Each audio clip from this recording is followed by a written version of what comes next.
The Italian Wine Podcast is the community-driven platform for Italian wine geeks around the world. Support the show by donating at italianwinepodcast.com. Donate €5 or more and we'll send you a copy of our latest book, My Italian Grape Geek Journal, absolutely free. To get your free copy of My Italian Grape Geek Journal, click support us at italianwinepodcast.com or wherever you get your pods. Grazie mille.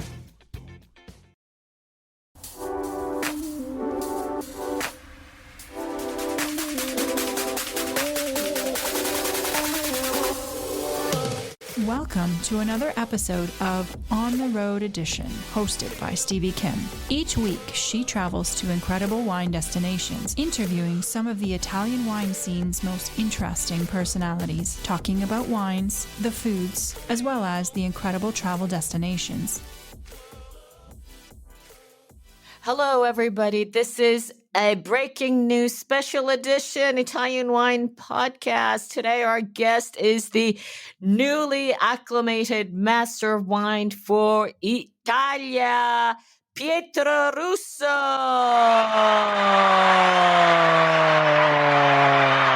I feel like a sportscaster. Hi, Stevie. Ciao, Pietro, come stai? Hello, Stevie. I'm very good. I feel super good. Oh my God. I just saw you last week in Paris and I didn't want to overreact. I didn't want to get you all excited. Congratulations, Pietro.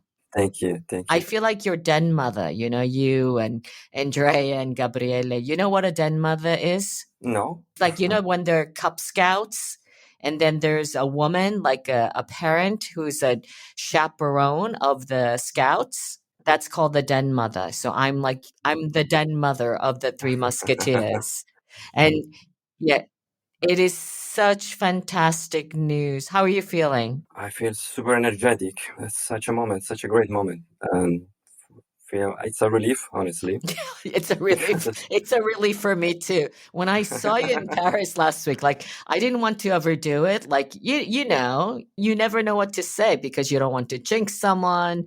And then when I saw the Cronache di Gusto come out with the news, and I was like, holy shit. Mm. I was like, and then they didn't even have your photo. It was of another bald dude. Yeah, and I was like, I hope he's not superstitious. well, that's done. Now it's done. Yeah, it's fantastic news. So how did you find out? How does it work? How does the Institute let you know that you have finally passed the stage 3 and they have accepted your research paper? Well, I had this phone call from the director, Julian, who told me, hi, that's Julian. Can I speak with Pietro Russo, Master Wine? Oh, he said that. That's fantastic. Oh, that's great. So super fast. Wow, not even hi, are you ready to hear the news? It was just hello, Pietro Russo, Master of Wine. Yes, that's true. So listen, who was the first person you told the news to? I mean, obviously, I'm assuming it will be your family. Yeah, the family was with me. Actually, I cried. Oh, yeah, I'm almost crying. I almost cried when you told me. But the problem was that my 3-year-old child cried too because he didn't understood. Oh, God.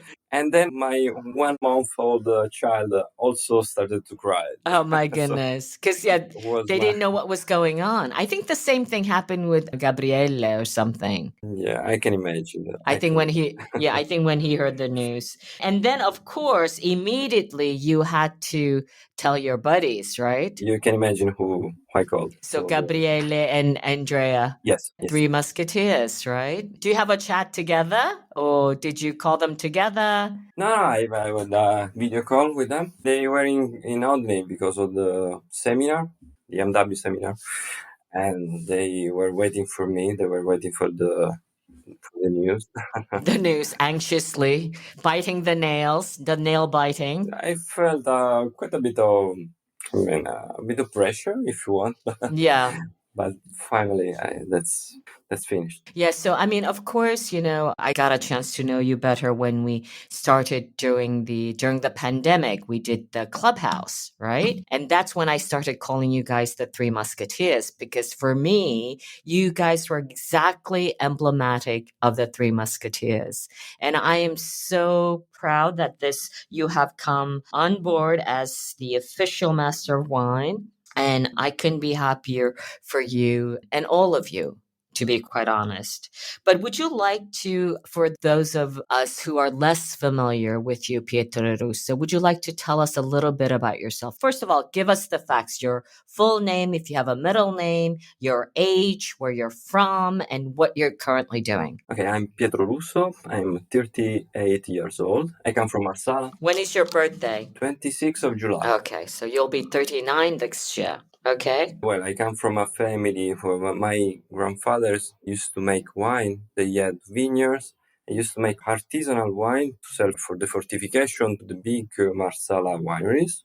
So I grew up with the smell of these old leaking barrels and the smell of this oxidation, but this lovely oxidative character of the wine. And I always seen vineyards around me, even if I grew up in Palermo for my first 19 years.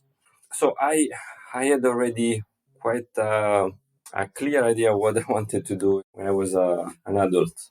So I wanted to make wine. I wanted to be in the business. From the beginning, so you knew exactly what you wanted to do. Well, maybe 15 to 16, I I thought I could have been a botanist. Oh, okay. I love plants. But then I realized that it was something boring in a way. Right. I could practice also in my spare time. So I always had wine in my family. So is it fair to say that you are the first Italian winemaker, master of wine? Yes.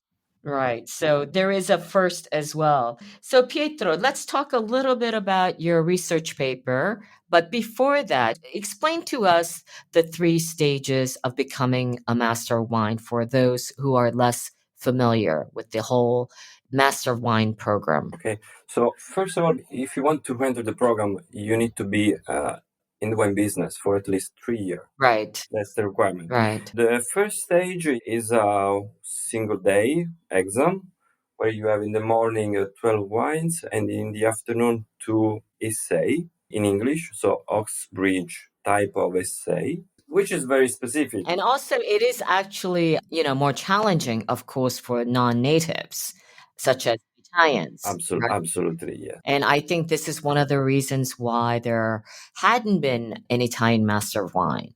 Number 1. Okay, go ahead. Stage 1. And then Once you pass in stage 2, that's I will say probably the more difficult part of the process is stage 2, because it's a 4-day exam where you have 3 morning, 12 wines each morning. So day 1 is whites, day 2 it's red wines, and day 3 is can be mixed bags, so fortified, sweet, again white or reds, rosé, sparkling. And in the afternoon, the first 3 days in the afternoon and the 4th day, all the day, you have 13 essays, which are divided into 5 papers that can range from viticulture, winemaking, quality control and quality management, right. and business, marketing, and communication.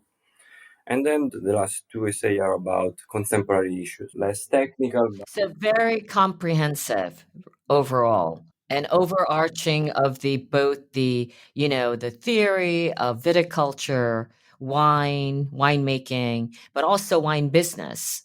Wine business, absolutely. So the practical part is the tasting, and the theoretical part, which is not that true. It's not only theoretical, it's also you have to put into the essays your experience and your knowledge about the wine. It's not only putting the facts, or putting the theory of this paper. And I will say it's not only about knowledge, it's also very psychological and physical exam because it's a 4 day. Quite exhausting, quite exhausting. Are you enjoying this podcast? Don't forget to visit our YouTube channel, Mama Jumbo Shrimp, for fascinating videos covering Stevie Kim and her travels across Italy and beyond, meeting winemakers, eating local foods, and taking in the scenery. Now, back to the show. It's absolutely mind-boggling. I can't believe it for 4 entire days. So Pietro, I know the stage 2 is the toughest obstacle, if you will, because many never make it quite through the stage 2. But when did you start the program? Like what year? How many years ago? Well, in the fall 2014, I was in the residential masterclass organized by the Istituto Grandi Marchi with the Istituto Masters of Wine in Masi, in Valpolicella. And is that where you met Gabriele and Andrea? That was the first time. Right. But the friendship didn't start at this moment. Right. It wasn't love at first sight, let's say. No, it was also, I was there by chance, by fate at this time. So I couldn't understand really the intricacy of the program and also the network involved. So it took me some time before to really realize the potentialities and also the demanding aspect of this program. How long did it take you to surpass stage 2? So I entered the program first time. I moved to stage 2 at the first attempt. And I spent 3 times. So in the first time in stage 2, I didn't sit. Together with Gabriele and Andrea, we decided that we weren't ready. Mm-hmm. And I had to attempt in stage 2 before passing the practical for 19. And it was quite a big achievement because usually people pass the theory instead of the practical. Right. Instead, you were the opposite. You passed the practical. I was yes. I was the strange one. Right. Then in 2020, there was the pandemic. In 21, I almost achieved the theory, but I left only one paper, which is also my background, which is quality assurance and quality control. So Life is a paradox, you know? That's what they say. paradox is that I know too much for the exam in this field. It was difficult to put it in 1,000 words what was required. Yeah, you take it for granted. You had to be more concise. So in a way, it was a disadvantage because you had so much, the wealth of knowledge was difficult to put into few words. And then in 22, I passed also this single paper receipt in quality assurance and quality control, which is paper 3.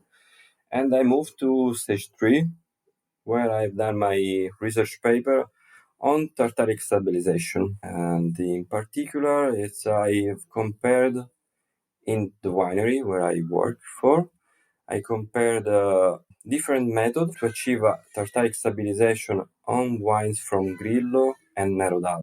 Yeah, I mean, it's so geeky, right? Of course, they had to pass you, right? It's right up the alley of the MW. The complete title is Comparative Analysis of Different Tartaric Stabilization Techniques, including the impact of new ingredient labeling rules for Grillo and Nero d'Avola wines from Sicily. I feel like that's already a thesis, just the title. Yeah, that's a long one. It's a long one. And it was quite complex also. Very actual, honestly, because I enjoyed the technical especially. But then I realized that was because I mean, in the technical field, I have to check the facts for the analytical comparison and also the cost analysis of these different methods. So it was very actual.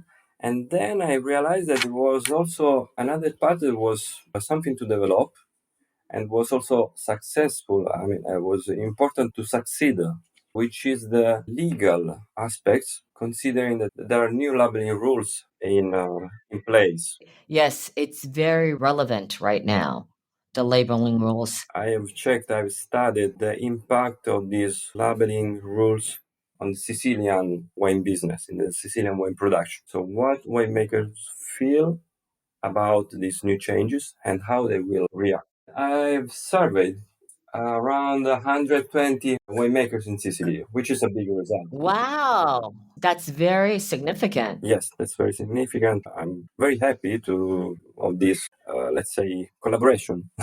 Yes. I mean, I won't promise you that I will be able to read this paper, but if should people want to read this paper, can they access this paper? And how do they do it if they can? Not yet, not yet. Right. They can access the summary. Right, like an abstract. Yes, the abstract, but there are sensitive data for the moment. Okay, all right. So listen, I just want to remind our audience we had a chance actually get to know a little bit better some of the backgrounders. I was privileged to because about 18 months ago, I think it was in June 2022, we were thinking about actually doing a book together of the Three Musketeers. So we spent an entire day videotaping, and I was interviewing all three of you, sometimes together, sometimes separately.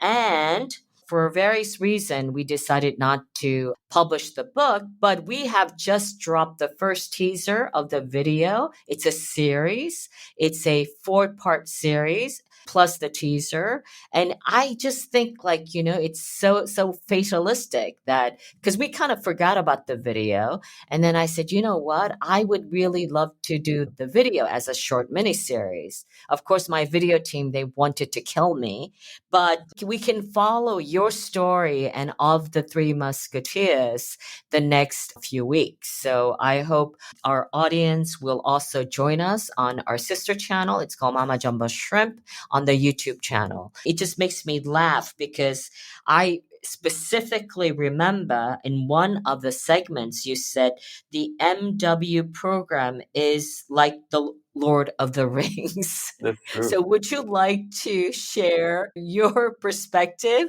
of the program and making this, comparative reasoning behind the Lord of the Rings? Stevie, before to answer to this question, I really wanted to say thank you to you because you really trusted us. We were privileged because you understood also the idea which was in the Three Musketeers, and you trusted us a lot. We are very grateful for you. No, I listen, I think what you guys together have accomplished, which no one else has done in Italy. It is absolutely fantastic. It is a lessons to be taught, to be learned. And this is why I wanted to spread the gospel of what you guys are doing. And hopefully we can make that book, that fabulous book we were planning one day, if you don't get too busy. So tell us about the Lord of the Rings. Well, when I was a child, I loved this book. It's a book where the character, they need a network. They have always some adventure and some discovery, and you can feel that they change as far as they achieve the next adventure. They succeed in the process. For this reason, it was something that reminded me of the program, because I was unaware of what I was expecting. I didn't expect such complexity. My life has changed when I entered the program, not when I finished. I mean, I changed as far I discovered things, as far I studied, as far as met such intriguing and knowledgeable people in the process. Not necessarily MWs, not only MWs, but what the wine business is about. It's about person. Right.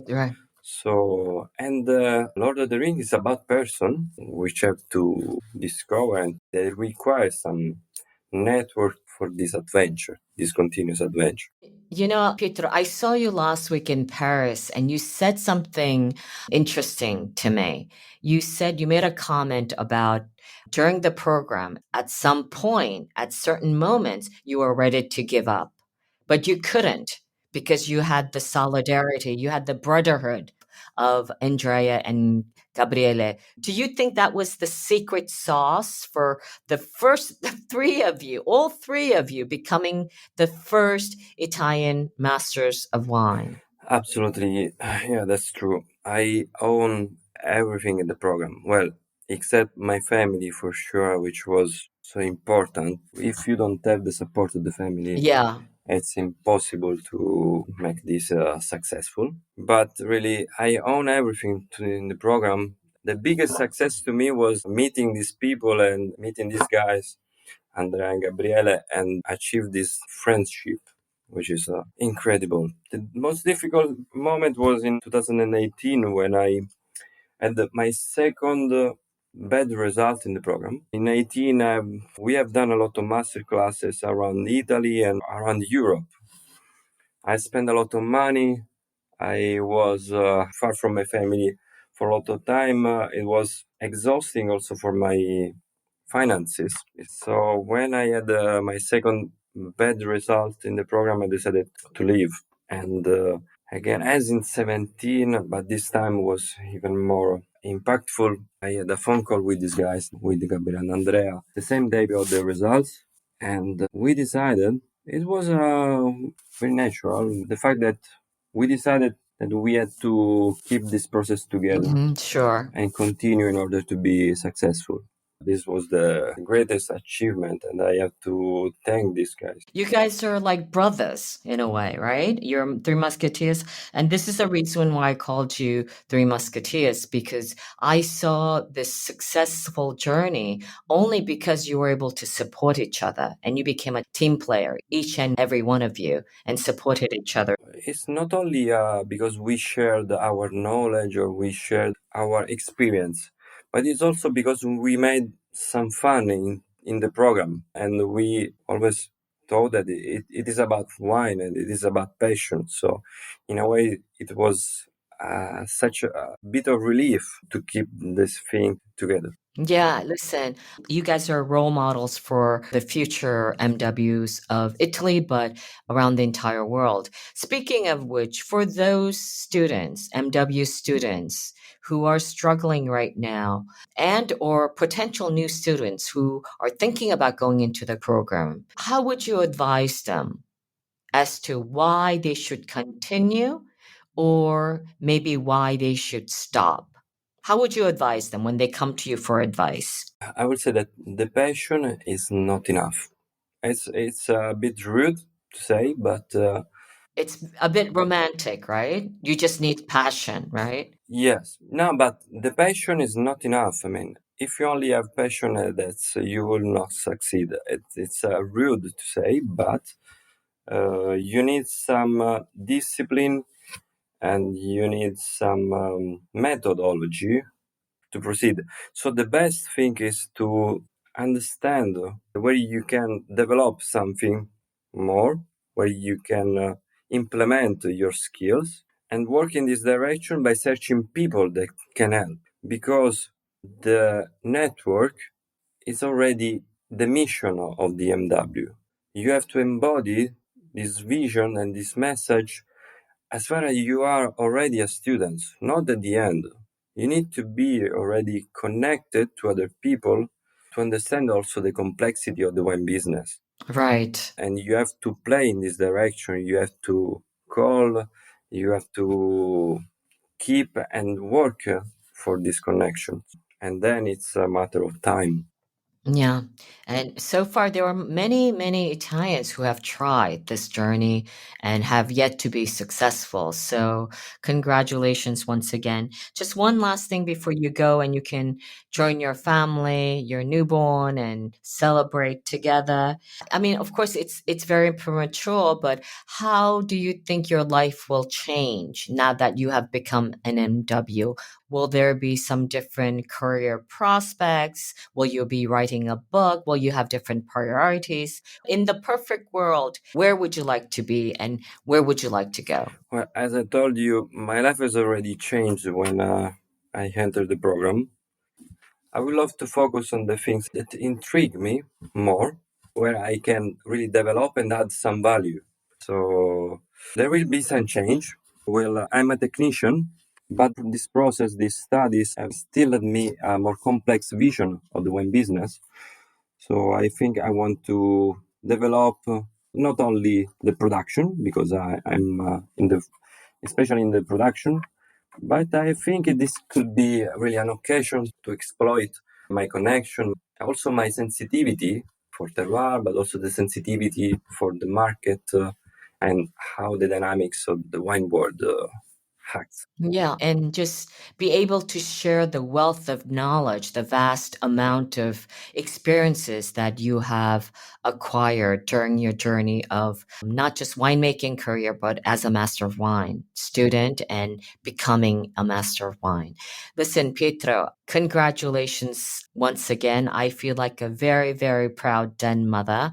I look forward to seeing you again very, very soon, and looking forward to working with you, hopefully together in the near future. Thank you, Stevie. I'm looking forward to see you and toast with a glass of Absolutely. wine again. You owe me a very tall glass of something special. Maybe Why Marsala. not? Absolutely.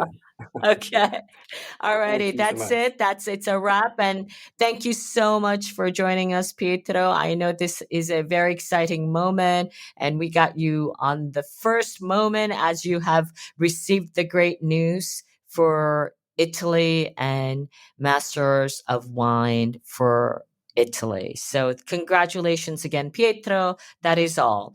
And ciao ragazzi, until next time.